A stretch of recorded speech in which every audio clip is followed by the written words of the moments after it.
हिंदू धर्म में नारियल का विशेष महत्व है।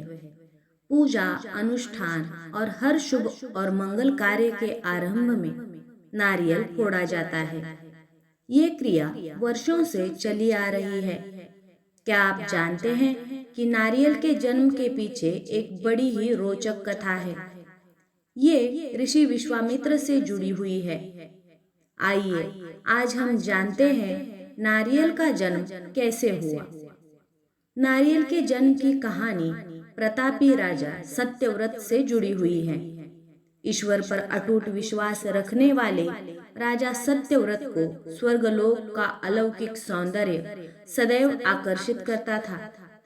वर्षों से पृथ्वीलोक से स्वर्गलोक जाने की कामना उनके हृदय में दबी हुई थी, किंतु ज्ञान के अभाव में वे उसे यथार्थ रूप में परिणित नहीं कर पा रहे थे।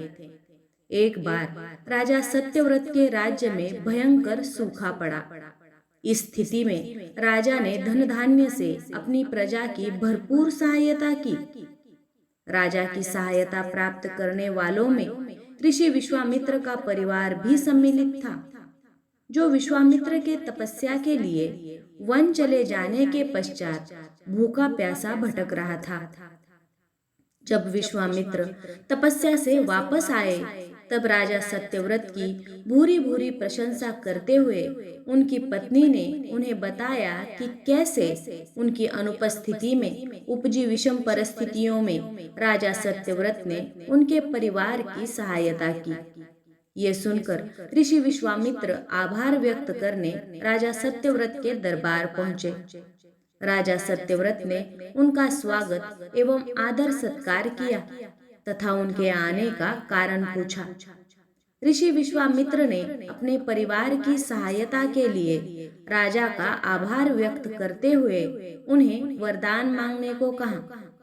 राजा सत्यव्रत ने अपने हृदय में दबी स्वर्ग जाने की कामना का वर्णन कर ऋषि विश्वामित्र से निवेदन किया कि यदि उन्हें वरदान देना ही है तो वरदान स्वरूप उन्हें स्वर्ग जाने का मार्ग बता दे। राजा को वरदान देते हुए विश्वामित्र ने अपने तेज और शक्ति से एक ऐसे मार्ग का निर्माण किया जो सीधा स्वर्ग को जाता था। सत्यव्रत उस मार्ग से स्वर्ग के द्वार तक पहुंच गए, किंतु जैसे ही उन्होंने स्वर्ग के भीतर प्रवेश किया, देवराज इंद्र ने उन्हें धक्का दे दिया।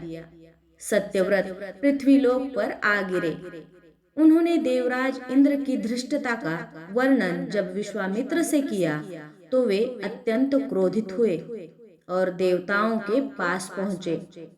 देवतागण विश्वामित्र का अत्यधिक सम्मान करते थे, किंतु किसी मनुष्य को स्वर्गलोक में प्रवेश देने को वे तैयार नहीं हुए। अंततः इस समस्या का एक हल निकाला गया।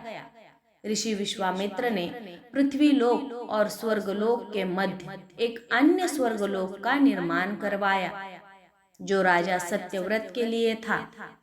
देवताओं को इसमें कोई आपत्ति नहीं थी। राजा सत्यव्रत भी प्रसन्न थे, किंतु नए स्वर्गलोक के संबंध में ऋषि विश्वामित्र चिंतित थे। उन्हें भय था कि कहीं तेज हवा के झोंके से उनका बनाया स्वर्गलोक डगमगा न जाए। ऐसे में राजा सत्यव्रत पुनः पृथ्वी पर गिर पड़ेंगे।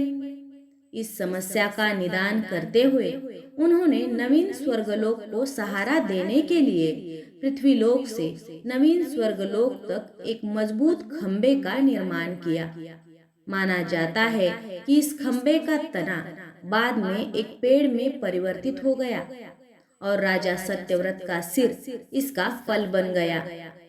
इस पेड़ को ही नारियल का पेड़ और राजा के सिर को नारियल का फल माना जाता है। यही कारण है कि नारियल के पेड़ बहुत ऊंचे होते हैं और उसके फल बहुत ऊंचाई पर लगते हैं। कथा अनुसार पृथ्वीलोक और स्वर्गलोक के मध्य लटके होने के कारण राजा सत्यव्रत को ना इधर का ना उधर का ऐसी उपाधि दी गई। इस प्रकार नारियल के जन्म की पौराणिक कथा बताई जाती है। जय श्री कृष्ण।